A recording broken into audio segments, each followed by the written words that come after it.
બધાને જય ભીમ. છેલ્લા 2 દિવસથી આપણે બધા લોકો જોઈ રહ્યા છીએ રાજ્યસભાની અંદર દેશના ગૃહમંત્રી અને ગુજરાતથી તડીપાર એવા અમિત શાહ દ્વારા કોંગ્રેસને ટાર્ગેટ કરી અને એક નિવેદન આપેલું,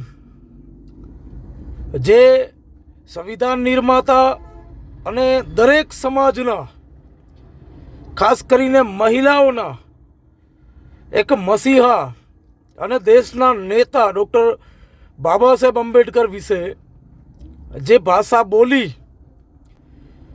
મને એવું લાગે છે કે રાજ્યસભામાં જે સંવિધાન વિશે ચર્ચા હતી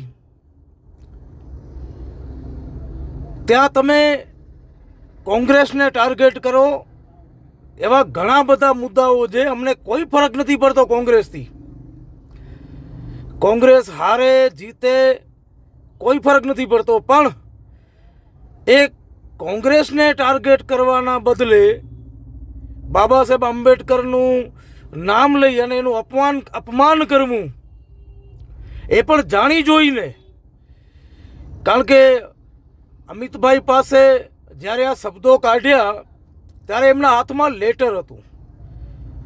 એટલે મને એવું ક્યાંક ને ક્યાંક લાગે છે કે વાંચી અને અમિતભાઈ બોલી રહ્યા છે. એટલે સ્વાભાવિક છે કે એ લેટરની અંદર, એ કાગળિયાઓની અંદર લખેલું હશે આ બધું, એ વાંચીને બોલી રહ્યા છે.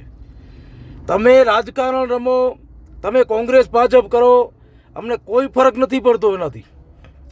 નથી અમારા બાપની ભાજપ પાર્ટી, નથી અમારા બાપની કોંગ્રેસ, પણ અમે જેને બાપ માનીએ છીએ એનું અપમાન સંસદ, રાજ્યસભા જેવા લોકતાંત્રિક વ્યવસ્થામાં અને સંવૈધાનિક પદ ઉપર બેઠેલો વ્યક્તિ આવા તુચ્છ શબ્દોનો ઉપયોગ કરે એ ક્યારેય સાંખી લેવામાં આવે નહીં.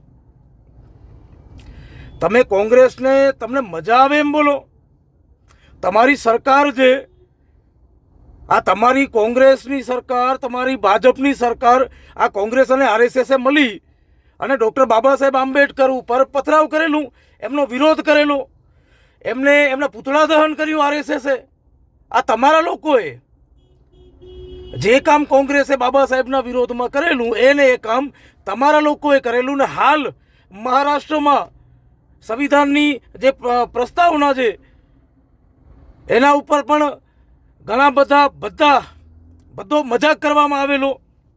સંસદ ભવનની બાજુમાં ત્યાં આગળ સંવિધાનની પ્રતિઓ સળગાવવામાં આવી, ત્યારે ક્યાં હતા અમિતભાઈ?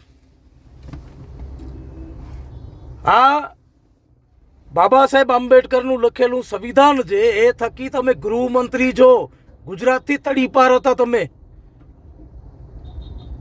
મારી કચ્છની પ્રજાને વિનંતી છે, હાલ હમણાં ચૂંટણીમાં, લોકસભાની ચૂંટણી સમયે આપણા ક્ષત્રિય સમાજની બહેનો વિશે આ નાલાયકો જેમ તેમ બોલ્યા. હવે સંવિધાન નિર્માતા ડૉક્ટર બાબા સાહેબ આંબેડકર વિશે જેમ તેમ બોલે છે. બોલો ને ગોલવારકર વિશે, હેડગેવાલ વિશે બોલો, એના વિશે શું કરી ગયા? માફીઓ માંગી હતી અંગ્રેજો પાસે.